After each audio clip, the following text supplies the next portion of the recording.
Hello, everyone, and welcome to English in Advance. I'm your host, Jessica, and I am so happy you've decided to join me today. This podcast is all about helping you take your English from good to great, from just understanding to truly communicating. Today, we are tackling a topic that I know so many intermediate learners struggle with. It's that feeling, you know the one. You feel like you know the grammar rules, you have a good vocabulary. You can write an email, you can read an article, but when you open your mouth to speak, something just feels off. Maybe you sound a little stiff or a little robotic. You feel like you're translating in your head and the words come out correctly, but they don't sound natural. If that sounds like you are in the right place.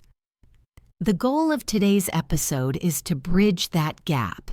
We are going to move beyond textbook English and dive deep into the world of real, natural, conversational English. This isn't just about what you say, but how you say it. It's the music of the language, the secret shortcuts, and the everyday words that native speakers use without even thinking. So get comfortable, maybe grab a cup of tea, and let's get started on the journey to sounding more natural, more fluent, and more like you in English. The first thing, and honestly the most important thing, we need to talk about is not your words, but your music. I mean, the prosody of English. This is a big word, but it just means the rhythm, the stress, and the intonation, the melody of how you speak. This is often the biggest difference between someone who sounds like a learner and someone who sounds fluent. Let's start with intonation. Intonation is the rise and fall of your voice when you speak. In English, this isn't just decoration. It changes the meaning of what you're saying. The most basic rule you've probably heard is about questions versus statements. Generally, for a statement, a simple sentence, our voice falls at the end. Listen. I live in the city. Hear that? City. My voice goes down. I like coffee. Coffee. It drops. This signals that I am finished with my thought. It sounds certain. Now let's practice this. I want you to say this sentence out loud. Today is Wednesday. Make your voice go down at the end, Wednesday. Try again. I'm learning English. Let your voice fall on English. This falling intonation is also used for DBH questions. Questions that start with who, what, where, when, why, or how. We are asking for information, so we sound certain in our question. Listen. Where do you live? My voice falls on live. What is your name? It falls on name. Try this one. Why are you studying? Let your voice drop. But what about the other kind? Rising intonation. This is when our voice goes up at the end. The most common use for this is for yes or no questions. We are not sure of the answer, so our voice rises to show uncertainty. Listen to the difference. Where do you live? Falling. Do you live here? Rising. Hear that? Here, it goes up. Do you like coffee? Coffee. It rises. Let's try. Say this question. Are you ready? Make your voice go up on ready. Good try. Another. Did you finish the book? Let it rise on book. This rising and falling is the absolute foundation. If you use falling intonation on a yes-no question, it can sound like a demand. If you use rising intonation on a statement, it can sound like you are unsure of what you're saying, or like you're asking a question.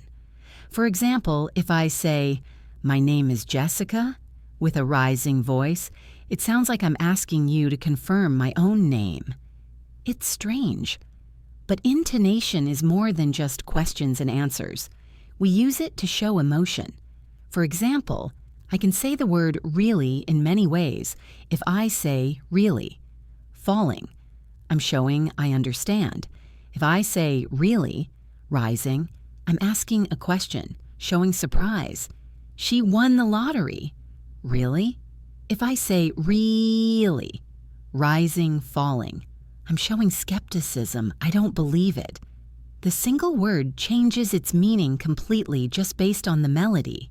This is why just learning vocabulary isn't enough. You have to listen to the music. Now, connected to this music is the rhythm of English, and the secret to English rhythm is sentence stress. This is a game changer. In English, not all words are equal. Some words are stressed or emphasized, and some are weak or unstressed. The stressed words are the content words. These are the words that carry the main meaning. Nouns, like dog, house. Main verbs, like eat, run. Adjectives, like big, happy. And adverbs, like quickly, often. The unstressed words are the function words. These are the grammar words that connect the content words. Prepositions, like to, at, in.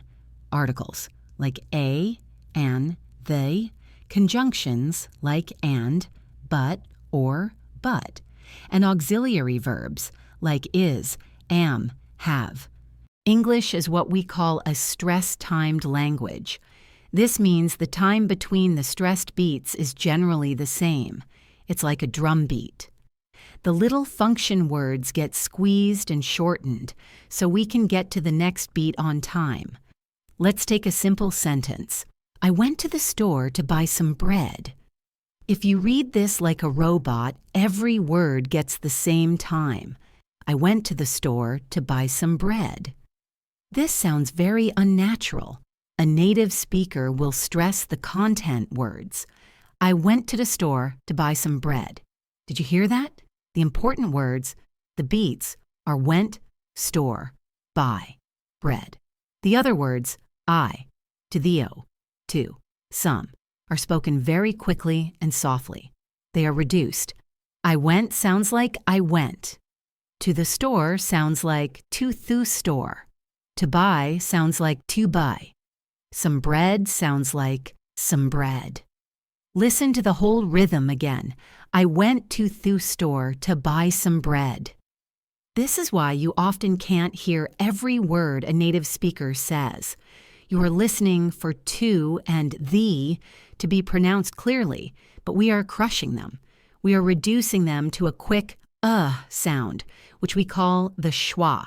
It's the sound in about or banana. In natural speech, almost all unstressed vowels become this sound. I have a book becomes I have a book. He is my friend becomes he is my friend. Or even he's my friend. What are you doing becomes what you doing. This brings us to our next massive topic, connected speech. If sentence stress is the rhythm, connected speech is the glue that sticks all the words together so they flow smoothly. Learners often speak word by word. Native speakers speak in sound groups. The first part of connected speech is contractions. You already know these, but are you using them every time you speak? If you are saying, I am happy, instead of I'm happy, or I will go instead of I'll go, you will sound formal and unnatural in a casual conversation. We use contractions all the time. I am becomes I'm. You are becomes you're. He is becomes he's. She is becomes she's. It is becomes it's. We are becomes we're. They are becomes they're. And the negative ones, is not becomes isn't. Are not becomes aren't. Do not becomes don't. Don't. Does not becomes doesn't. Did not becomes didn't. Will not becomes won't. Cannot becomes can't. Should not becomes shouldn't. We even combine them. I have becomes I've. You would becomes you'd. She will becomes she'll. You must practice these until they are automatic. If you are having a conversation with a friend, you might not be saying, I do not know. You should be saying, I don't know. It's not lazy. It's the standard, natural way to speak. But contractions are just the beginning. The real magic happens with reductions. Reductions are even more informal than contractions. They are how we really talk. You won't see these written in a formal essay, but you will hear them in every movie, every song, and every conversation. Let's look at the most common ones. Want to becomes wanna. I wanna go becomes I wanna go. Do you wanna eat becomes do you wanna eat. Notice we only do this when want and to are together. We don't say I want a cookie. We say I want a cookie. Another one, going to becomes gonna. I'm going to watch a movie becomes I'm gonna watch a movie. What are you going to do becomes what are you gonna do? Or even what you're gonna do. This is extremely common for talking about the future. Using the full going to can sound very slow and deliberate. How about got to? This means must or have to. Got to becomes gotta. I've gotta go becomes I gotta go. You've gotta be kidding me becomes you gotta be kidding me. And have to becomes hafta. I have to work becomes I have to work. She has to study becomes she has to study. Here are a few more quick ones. Kind of becomes kinda. It's kinda cold today. Sort of becomes sorta. I sorta understand. Let me becomes lemme. Let me help you with that. Give me becomes gimme. Gimme a second. What are you becomes whatcha. What you doing? Let's take a sentence and see the transformation. Textbook English. What are you going to do? Do you want to get some lunch? This is perfectly correct, but it's slow. Natural English. What you gonna do? You want to get some lunch? Hear the difference? Whatcha for what are you? Gonna for going to. Wanna for want to. And some reduces to seem. This is why listening practice is so critical. You need to train your ear to hear these reductions. You might be listening for going to, but the speaker is saying gonna. Once you can hear them, you can start to use them. The final piece of connected speech is linking. This is how we connect words together to avoid stop, start sounds. The first type is linking a consonant sound to a vowel sound. When a word ends in a consonant and the next word starts with a vowel, we push that consonant sound over. Come on is not come on, it's come on. An apple is not an apple, it's a napple. I like it becomes I like it. Turn it off becomes turn it off. This makes the speech smooth, like one long word. The second type is linking vowel to vowel. When a word ends in a vowel sound, like go or see, and the next word starts with a vowel, like out or on, we often insert a tiny W or Y sound to connect them. Go out becomes go out. Go out. I see it becomes I see it. I see it. We do this automatically. We don't even think about it. And a special type of linking, very common in American English, is called the flap T or flap D. When the letter T or D is between two vowel sounds, we don't pronounce it as a hard T or duh. We flap it, which sounds almost like a very fast D. The word water is not water, it's wader. Meeting becomes meeting. A lot of becomes a lot of. I got it becomes I got it. Put it on becomes put it on. Let's put all this together: stress, reductions, and linking. Textbook. I got a lot of water at the meeting. Natural. I got a lot of waiter at the meeting. It sounds like a completely different language, doesn't it? But this is the music and the glue of natural English. Now let's pause for a practice. I want you to listen to this short paragraph. First, I will read it in a slow, careful textbook style. Then I will read it in a natural conversational style. Textbook. I'm going to go to the store because I have to get some milk. Do you want to come with me? Natural. I'm going to go to the store because I have to get some milk. You want to come with me? See? I'm gonna instead of I am going to. 'Cause, a reduction of because, instead of because. Hafta instead of have to. Some milk instead of some milk. And you wanna instead of do you want to. Your task as an intermediate learner is to start listening for these features. Don't try to use all of them today. Just pick one, maybe gonna, and try to use it a few times.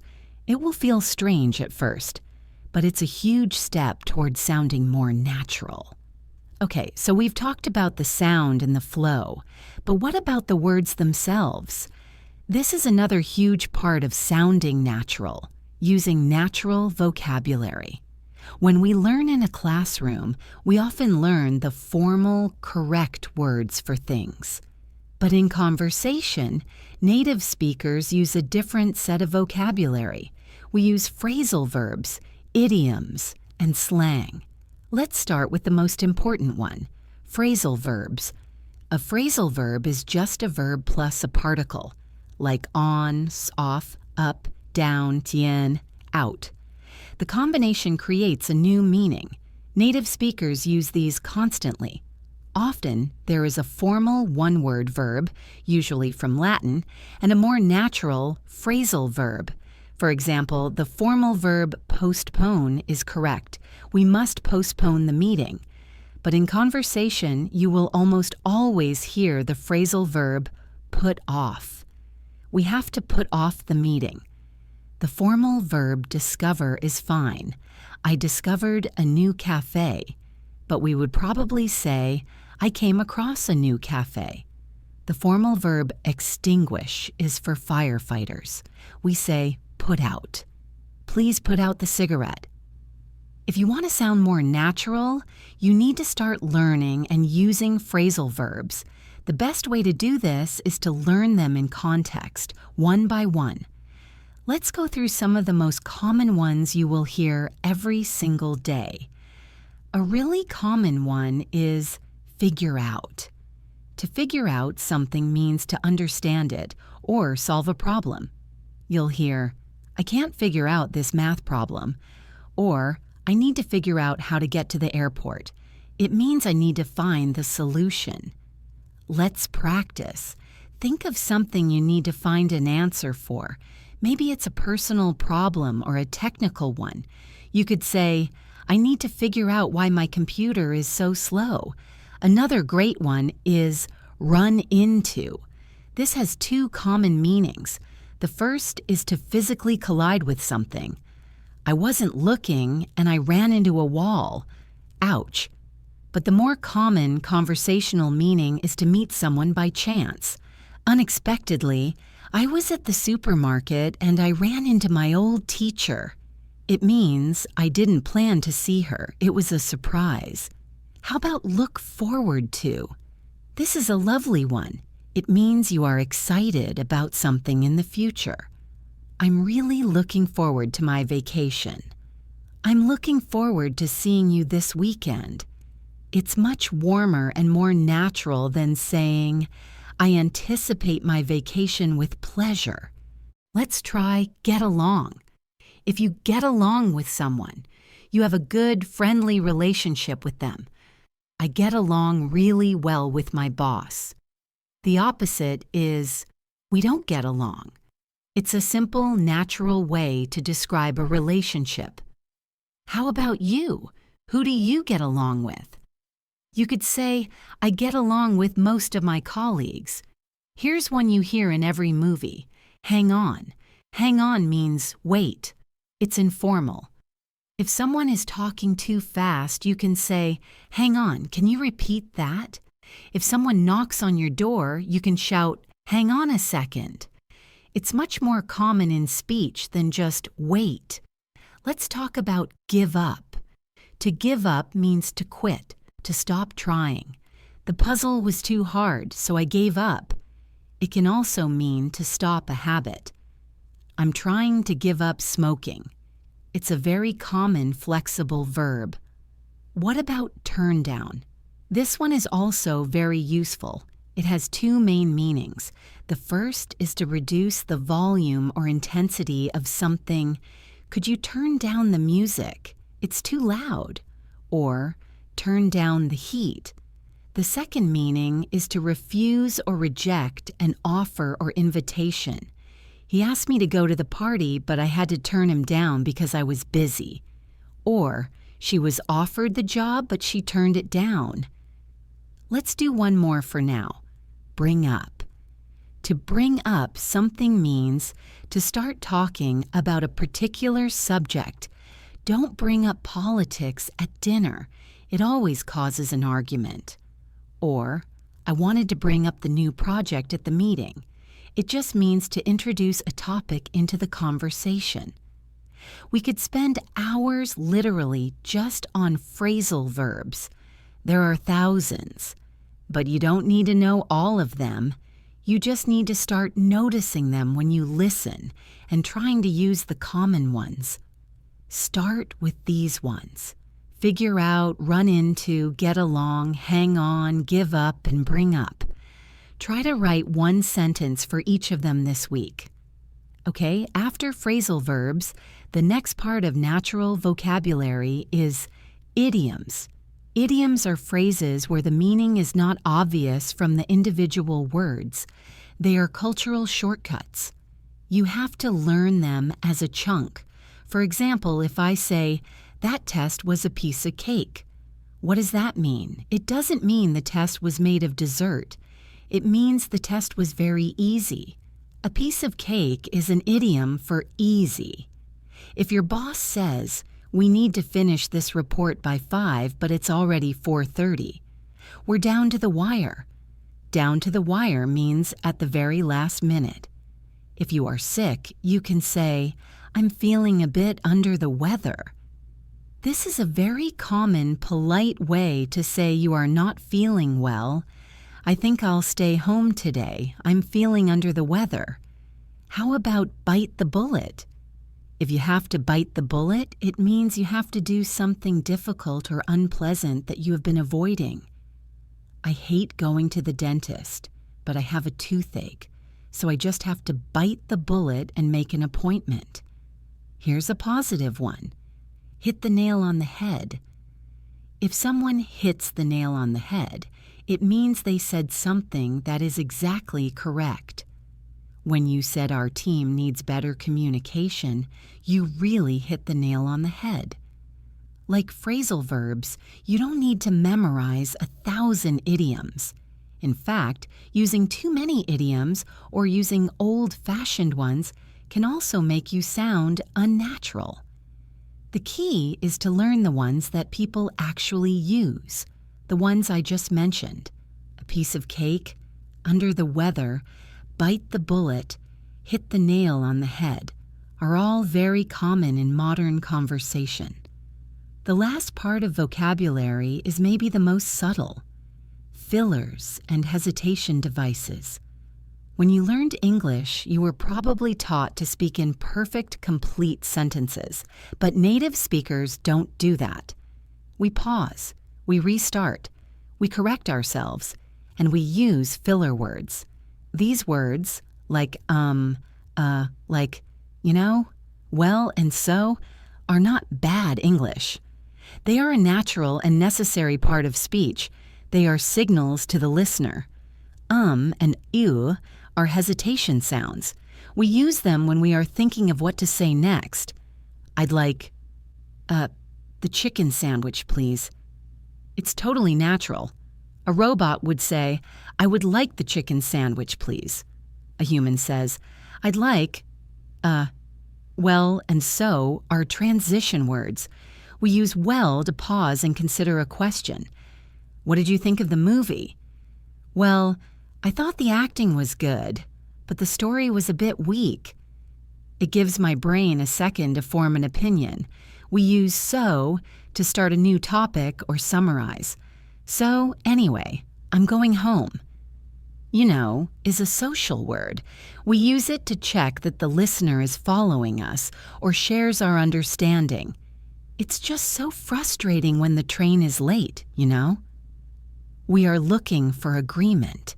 And then there's the most famous one, like. Like has a bad reputation, but it's used by almost all native speakers, especially younger ones, in a few specific ways. It can be a filler, just like, I was so tired. But it can also be used to mean approximately. There were 50 people there, meaning around 50, and it's very commonly used to introduce a quote or a feeling. And I was like, you can't be serious, meaning I thought or I said. Now, I'm not telling you to fill your speech with like and but I am telling you that you should not be afraid of them. A pause with a small sounds much more natural than a long, silent, awkward pause. And it sounds much more natural than speaking in perfect pre-programmed sentences. So we have the music, intonation and stress, the glue, connected speech and reductions, and the flavor, phrasal verbs, idioms and fillers. The last area I want to cover is what I call conversational grammar. The grammar you learn in a textbook is often a grammar for writing. Spoken grammar is often simpler, more flexible, and sometimes breaks the rules. One big example, ending a sentence with a preposition.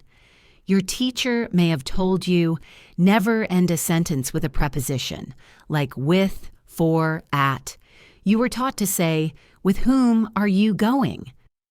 This is technically correct, but I can tell you, almost no native speaker talks like that in a normal conversation. It is extremely formal. We would say, who are you going with? We would say, what are you looking for? Not for what are you looking? We would say, where did you come from? Not from where did you come? So please feel free to end your sentences with prepositions. It is natural. Another part of conversational grammar is using simpler tenses. In writing, we might use complex tenses, like the past perfect continuous. In speech, we often use simpler tenses and let the context do the work. For example, we often tell stories in the present simple tense. It's called the narrative present.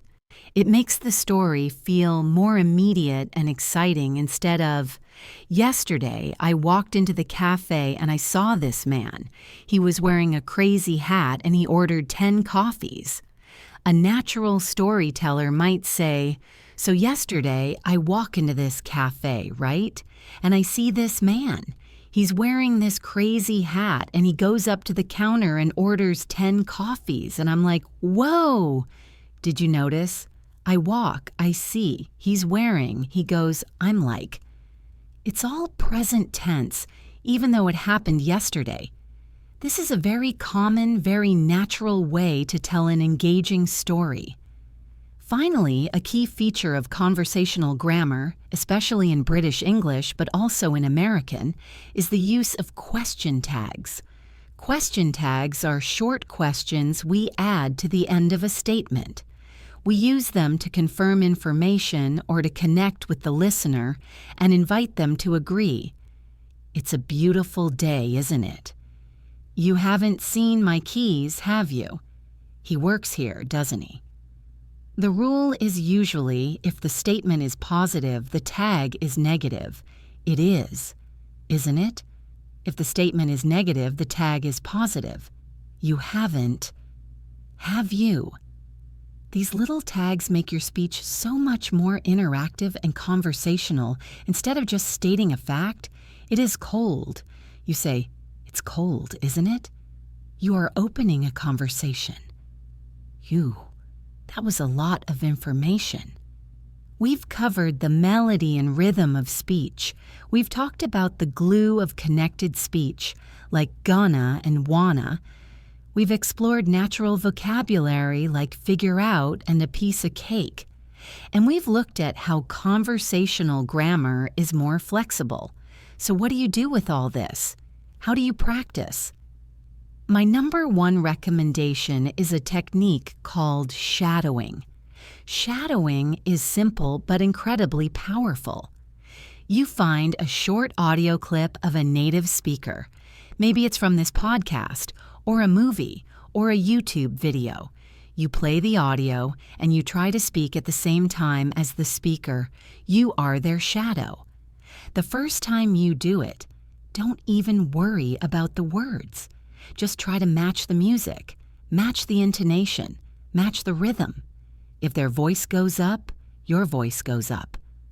If they speak quickly, you speak quickly. If they stress a word, you stress that word. You are training your mouth and your ear to work together to produce the sounds of English, not just the words. Doing this for just 5 or 10 minutes every day will have a massive impact on your pronunciation and fluency. My second tip is active listening. Don't just hear English. Actively listen for the features we talked about today. When you listen to this podcast, can you hear my intonation fall at the end of a sentence? Can you hear me use a flap T and say waiter instead of water? Can you hear me use a phrasal verb like bring up? When you start to notice these things, they move from being just fast English to being understandable patterns. And my final piece of advice is to be patient and to be brave. You are changing deep habits of how you speak. It takes time. You will feel silly trying to say gonna for the first time. You might use an idiom in the wrong situation. That is okay. It is part of the process. Sounding natural is not about being perfect. Natural native speakers make mistakes. They pause, they use all the time. Fluency is not about perfection. It's about connection. It's about being understood and feeling comfortable. The goal is not to sound like a perfect American or British person. The goal is to sound like you, speaking English confidently and naturally. Thank you so much for spending this time with me today on English in Advance. I hope you found this deep dive into natural speech helpful. We've covered so many details, from the music of intonation and stress to the glue of connected speech and the flavor of phrasal verbs. Remember, this is a journey. Pick just one thing from today's episode to focus on this week. Maybe it's using gonna or trying to use rising intonation on your questions. Small steps lead to big progress. If you enjoyed this podcast and want to continue improving your advanced English, please consider subscribing to English in Advance, wherever you get your podcasts, and I would love to hear from you. What is the most difficult part of sounding natural for you? Is it rhythm? Is it phrasal verbs?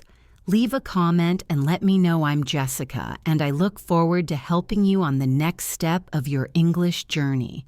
Until next time, keep practicing.